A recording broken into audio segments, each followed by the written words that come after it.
Es difícil teorizar sobre las condiciones objetivas y subjetivas de una revolución sin caer en la anticuada jerga izquierdista trotskista-leninista, y más aún tratar de dibujar un escenario actualizado del mundo asumiendo de antemano que nuestras sociedades ya no se parecen en nada a las de, por ejemplo, la Revolución Soviética de 1917. El material humano ha cambiado, si es que cabe todavía hablar de humanidad en esta la fase superior del capitalismo. A pesar de ello lo intentaré, tratando de no resultar pedagógico, que siempre es sinónimo de paternalista o consultor. Eso sí, no nos llevemos a engaño y seamos organicistas y asumamos que, como todo en la vida, no hay reglas fijas. En primer lugar, hablaré de momentos revolucionarios, en segundo lugar, de actores revolucionarios, por último, de escenarios revolucionarios. Sobre el cuándo. Como punto de partida, me gustaría dejar clara una cosa: en España, en Europa en general, estamos en una situación claramente no revolucionaria, ni siquiera en Grecia lo estuvieron hace poco. En 1931, instauración de la Segunda República Española, un régimen que fue resumido aquí en 5 años, 3 colores y un fracaso. En la Revolución de Octubre de 1934, en los primeros días del verano de 1936, a la muerte de Franco o en la noche del 23F, se vivieron situaciones prerevolucionarias, que pudieron acabar en una revolución violenta o una contrarrevolución. Irónicamente, el caso del franquismo y el R78, algo que empezó como una revolución típica, acabó cediéndole el poder en bandeja a la monarquía y la oligarquía partitocrática.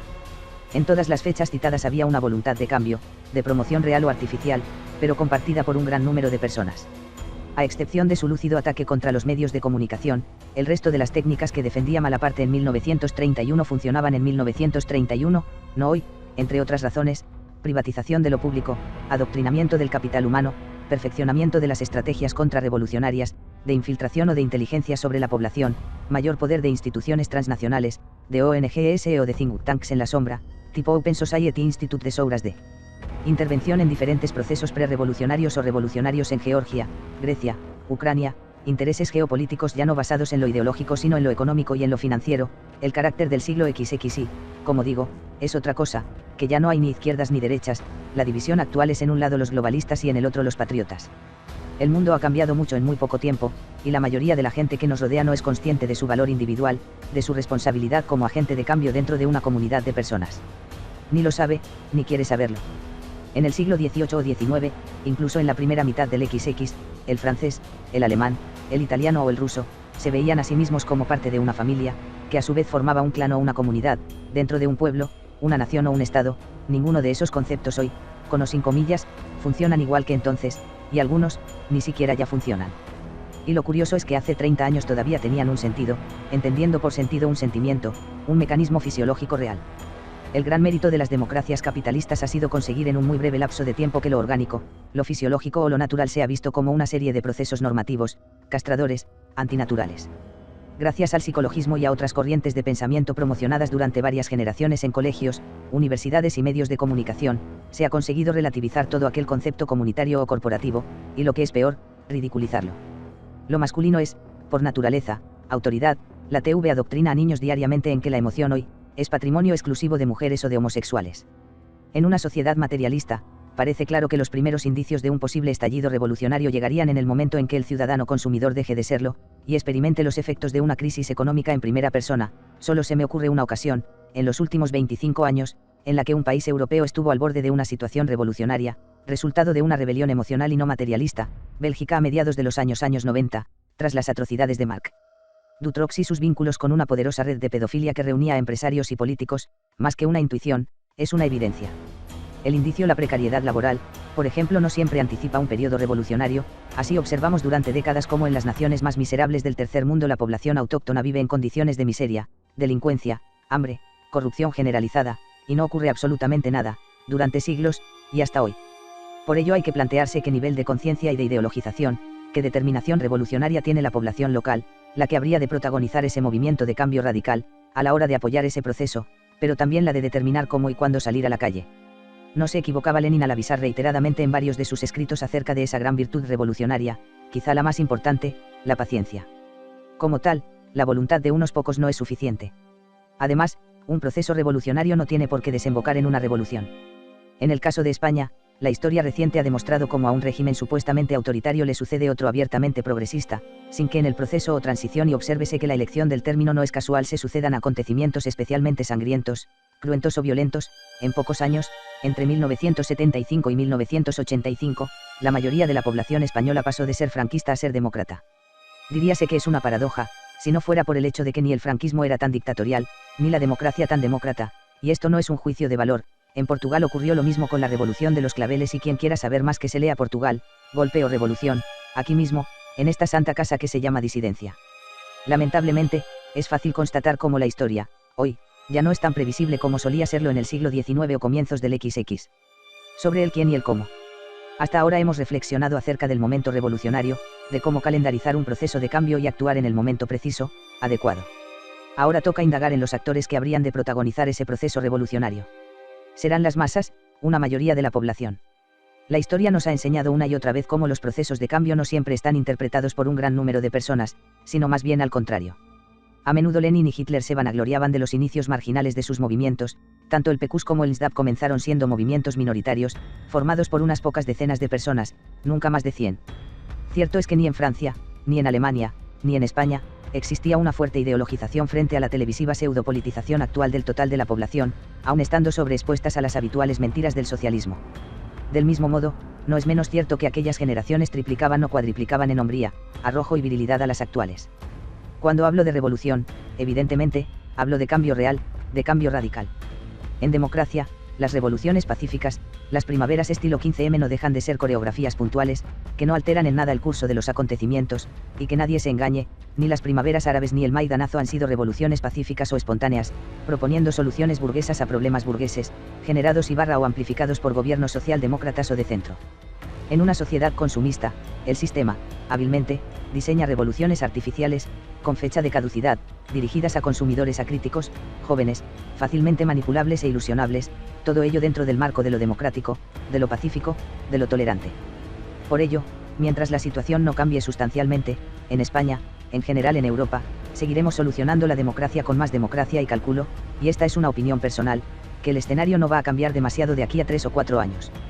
De ahí la importancia de factores como el crédito, los préstamos, las subvenciones o las rentas de integración, parches para el corto plazo, ideados con una única intención, anestesiar cualquier movimiento revolucionario. Eso por no hablar de otro tipo de antídotos, como los antidepresivos, el alcohol o el consumo de drogas. La cosa todavía no está madura. Ni liberals y socialistas, demócratas e izquierdistas, como buenos hijos del liberalismo que son, comparten una misma visión materialista del mundo. Esto no habrá de cambiar mientras vivamos instalados en pseudo sociedades en las que disfrutan de mayor legitimidad los argumentos psicológicos, la emoción, lo irracional, pongamos, el efecto mariposa o el karma que los físicos o racionales la física, pongamos, la ley de la gravedad. Desde mayo del 68 hasta hoy, léase aquí que fue de verdad el mayo del 68, no es de extrañar que en sociedades tan desideologizadas, tan poco espirituales y tan materialistas como las europeas, las únicas revoluciones que se hayan producido sean mareas vulgarizadas de indignados y movimientos pro globalización tipo Ana Más o rodea el Congreso, de heterogénea composición, yayoflautas, anarquistas, emos, animalistas, charous empoderadas, transmaricabolleras, todo ese mercado electoral que muchos han denominado como podemitada. En el actual paisaje humano occidental, es necesario analizarlo todo desde una perspectiva etnopolítica a lo Guillaume Falle, toda propuesta supuestamente revolucionaria que venga del espacio político de lo progre, envuelta en colores rosas, naranjas, morados o violetas, es un viaje hacia la nada, ya desde su bautismo. Sobre el dónde.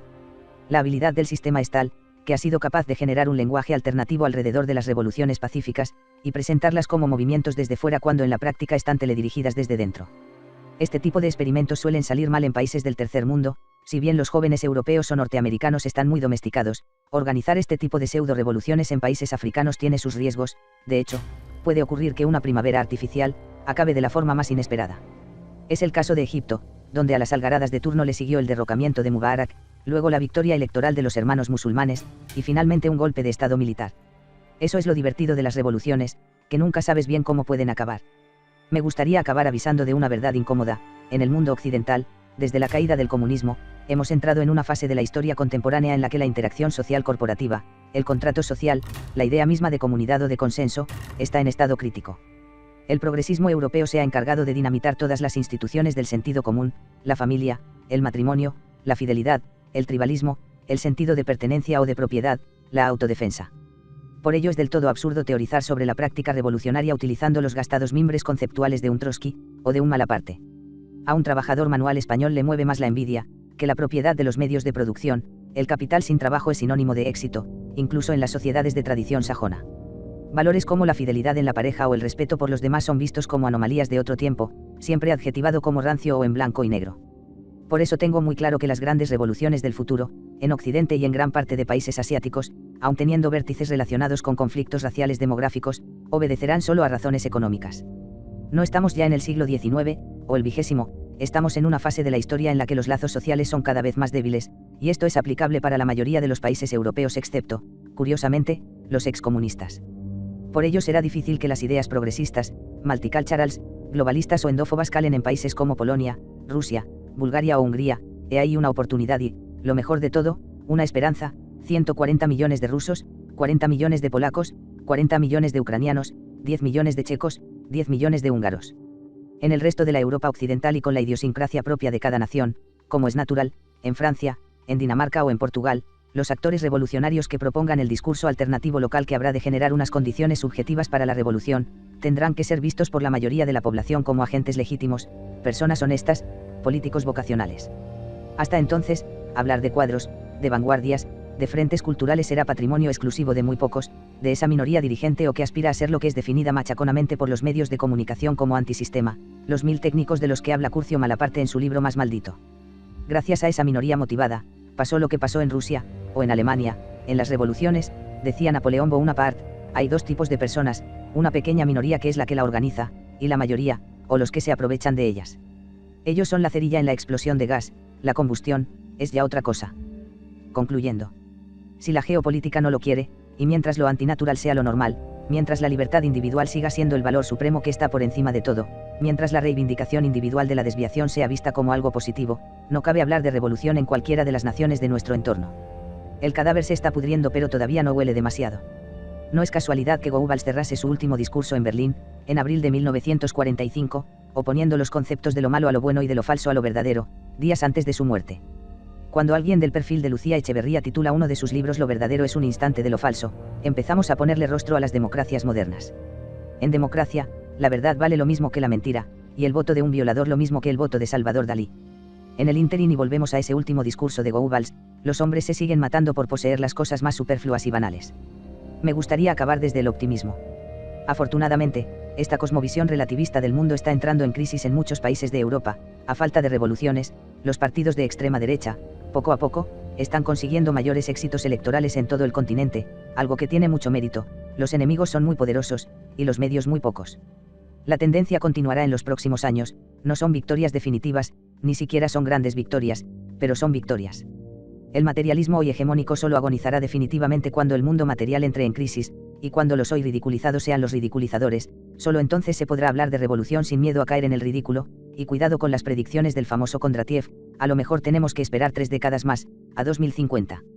Algo tan obvio no es, sin embargo, evidente para la masa. No olvidemos que la orquesta del Titanic no dejó de tocar hasta el final, y solo cuando vieron que el buque se estaba hundiendo se dieron cuenta de que, de aquella, no salían vivos.